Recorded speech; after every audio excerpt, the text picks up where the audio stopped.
let's say your kid has this belief, this collection of thoughts that I can't do math, this will always be hard, and I'm not smart, right?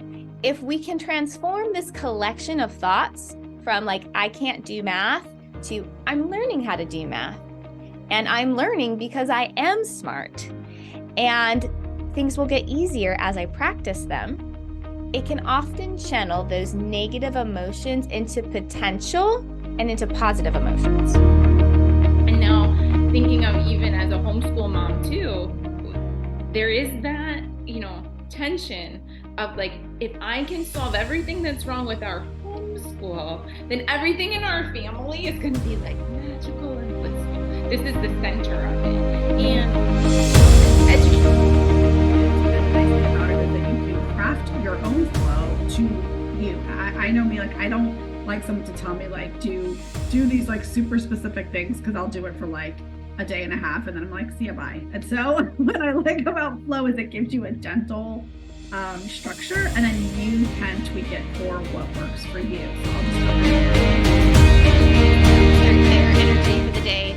Sometimes it's more serious, like long-term burnout. And I think especially around February, January, February, that's really starting to kick in. We're just tired, and the days are short.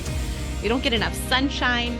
Sometimes it's too cold to go outside. And so it can just be really discouraging. And what I love about morning time is it really is a great way to bring joy and relationship to your homeschool day. Whether you're just having a one-off bad day, or you're more like in this dark, deep prose of when will the school year be over? So I'll try to go back. And here's something, I'm going to get a little passionate about this, but I would encourage you to do these rejuvenating activities that fill your cup based on what's available to you. But I've got to say, you need to get some freaking homeschool support. Like, I don't know where we got this idea that we could do it on our own. Like, I'm a second generation homeschooler and I need help.